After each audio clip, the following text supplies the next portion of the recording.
Well, the Western Growth Corridor has been talked about for a couple of decades, I think, certainly since I first stood for Parliament in 2005.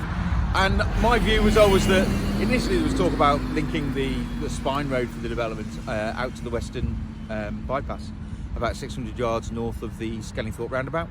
I thought that was one of the worst options that possibly could have ever been thought of. So when the Western Growth Corridor received planning permission, the City Council gave itself planning permission the early part of last year. My view was that actually congestion on Skellingthorpe Road and Donington Road and Tritton Road is already at certain times of the day is quite heavy, and that would need to be alleviated. And certainly with 3,200 more homes and the people driving and using transport, it would probably get worse. So one of the things that needed to happen was that spine road needed to be linked with Tritton Road. So I worked with the City Council. I made sure that there were certain negotiations regarding what traffic could use the bridge and the spine road. I got the agreement that actually all types of traffic can use both the bridges and the spine road, and that's why I put my name to the bid.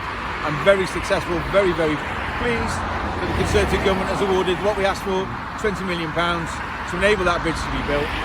Hopefully, either later this year or the early part of next year, we'll see the foundations being put in place.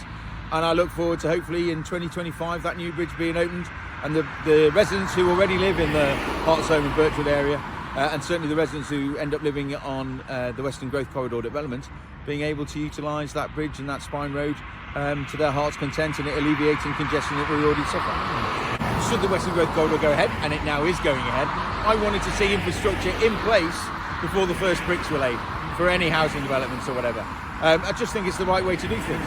This is going to actually help with that. So obviously, yes, some houses are already planned and are advancing, and that's at the opposite end from here of the Western Growth Corridor development. That's down where the Birchwood Avenue meets Skellingthorpe Road. But that new junction is going to be put in place for the access for those new houses.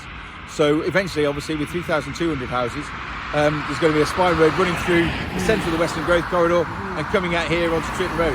Now, the fact is, before the majority of those houses are built, this is going to be in place. This infrastructure is going to be there.